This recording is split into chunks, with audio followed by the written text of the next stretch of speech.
개척. 개척.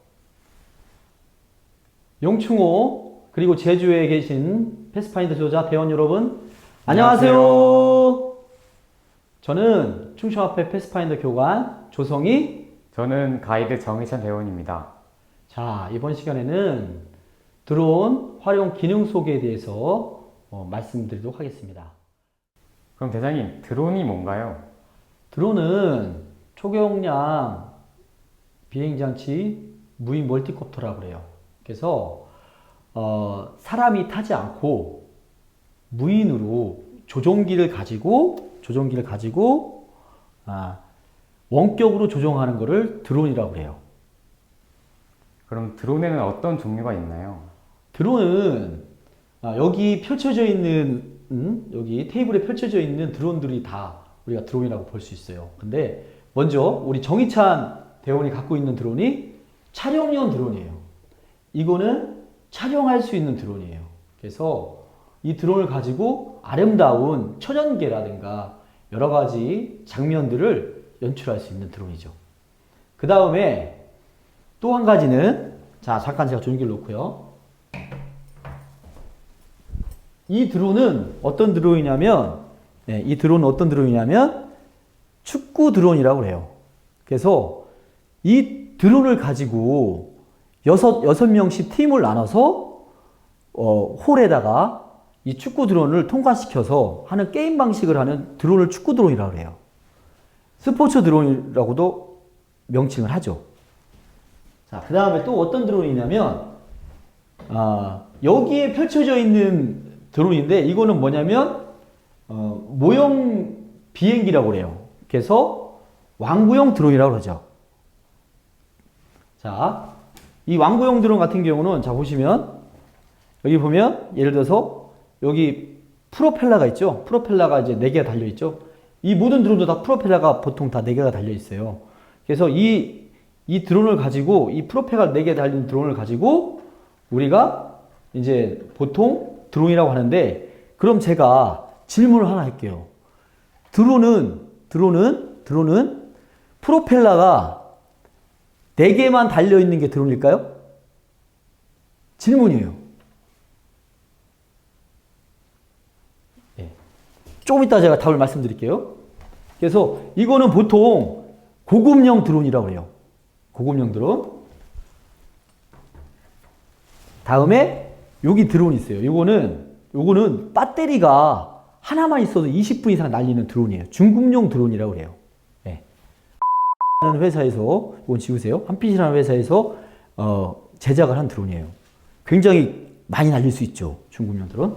자, 그 다음에 자, 이거는 초급자 드론이에요. 우리 충청화폐에서 많이 날리는 드론이에요. 우리 충청화폐가 많이 보유하고 있죠. 한 10대 정도 보유하고 있어요. 우리가 캠프리 때마다 이 드론을 활용을 하죠.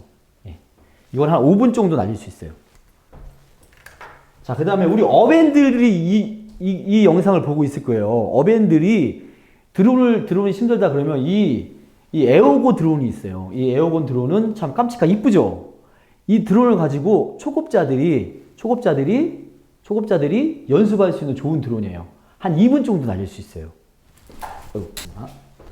자, 그래서 이런 모든 드론, 촬영용 드론, 그 다음에 축구 드론, 그 다음에 RC 드론, 왕구형 드론을 가지고 우리가 드론이 어떤 종류가 있는지 알아봤어요. 근데 가장 중요한 건 뭐냐면, 우리 이런 드론으로 원격으로 날리잖아요. 여러분들, 그 드론 비행쇼 보셨나요? 자유비행하죠. 그 자유비행하는 드론이 바로 이 코딩 드론이에요.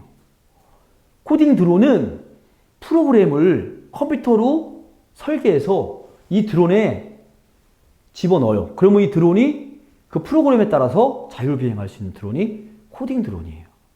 그래서 앞으로 미래에는 우리가 조종하는 드론보다 이 코딩을 이용해서, 프로그램을 이용해서 드론이 수백 대가 움직여서 쇼를 부리고 또 조종하지 않고 프로그램에 따라서 드론이 임무를 수행하는 그런 시대가 도래할 거예요. 그래서 드론은 제4차 혁명의 가장 중요한 아이템이라고 할 수 있어요. 우리 패스파인더 대원들이 이 드론을 잘 익힘을 통해서 앞으로 우리 패스파인더 대원들이 보다 이 4차 혁명의 시대에 적응하고 보다 진취적인 그런 도전 정신을 가지고 나갈 수 있는 아이템을 할 수 있죠.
그럼 이 드론들은 같은 모드로 움직이는 건가요? 그거는 말씀을 드리면 우리 정기찬 대원이 가지고 있는 드론은 촬영용 드론이라고 해요. 그래서 이 드론은 움직이지 않는 모드예요. GPS 모드라고 해요. GPS 모드는 위성에서 GPS를 잡아서 이 드론이 고도와 위치를 잡아주는 고도와 위치를 잡아주는 그런 모드가 이 촬영용 모드, GPS 모드로 움직여요. 자, 다음은 여기에 이 촬영용 드론을 빼고 여기에 있는 모든 드론들은 에띠 모드로 움직여요. 에띠 모드라고 하는 거는 뭐냐면 이 드론이 높이만 유지시켜주고 좌우를 잡아주지 못하는 형태의 드론이 에띠 모드예요. 그래서 이 촬영용 드론은 손을 놔도 고정이 되지만 이 나머지 드론들은 고도만 유지되지 높이만 유지되지 옆으로 흐르기 때문에 에띠 모드라고 해요. 그 다음에 또 심한 드론 같은 경우 매뉴얼로 하는 모드, 예를 들어서 뭐 높이나 좌우나 잡아주지 못하는 그 드론도 있어요. 그거는 매뉴얼 모드라고 해요. 보통 요즘에는 그냥 자동 고도를 유지하는 드론들이 많이 나오죠. 근데 단 중요한 건 뭐냐면 배터리가 부족하면 에띠 모드들도 좌우로 흐르고 상하 움직임이 심해요. 그래서 드론은 배터리가 가장 중요해요.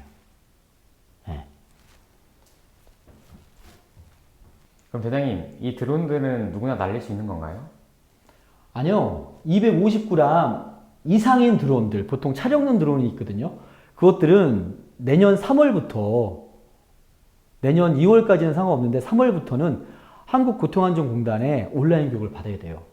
그리고 그 나머지 RC용 드론, 보통 우리 패스파인더 대원들이나 지도자들이나 그 다음에 어드벤처러 대원들이 가지고 있는 RC용 드론, 뭐 이런 모형 비행기는 아무나 다 날릴 수가 있어요. 그럼 대장님, 이 드론들은 아무 데서 날릴 수 있나요? 아니요. 이 드론은 우리 대한민국에 공역이 있어요. 날릴 수 있는 공역이 있어요. 아무 데 비행할 수 있는 곳이 아니라 우리가 비행할 수 있는 곳이 있고 없는 곳이 있어요. 우리 스마트폰에 웹에 보면 리더 플라이라는 웹이 있어요. 이 웹을 다운받으셔가지고 내가 날릴 수 있는 곳, 없는 곳을 가리고 나서 비행을 하셔야 돼요. 근데 내년 3월부터는 이런 RC용 드론들은 비행 금지 구역에 상관없이 날릴 수가 있어요. 단, 제한이 있어요.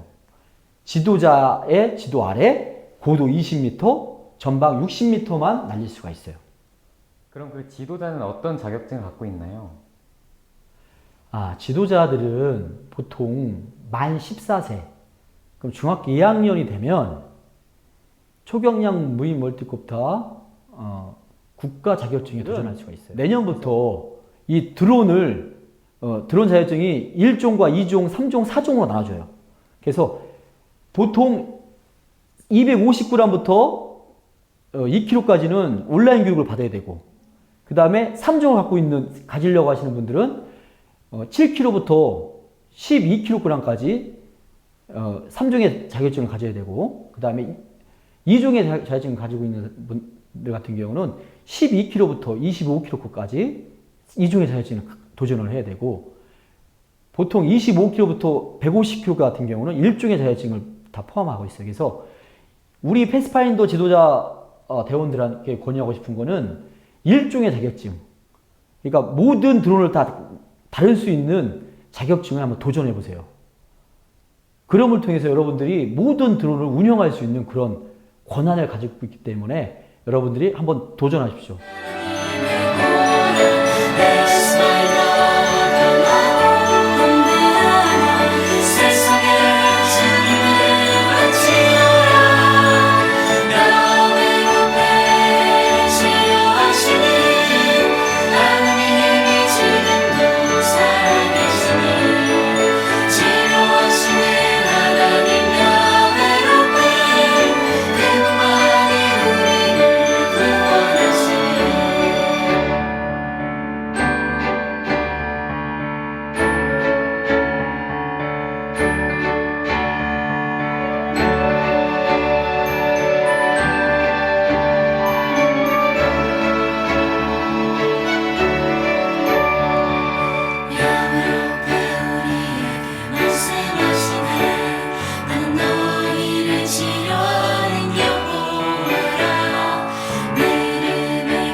드론을 활용하기 위한 초경량 무인 멀티콥터 국가 자격증에 도전하세요.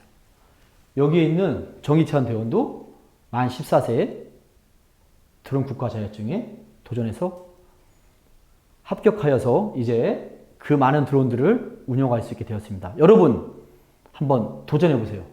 감사합니다.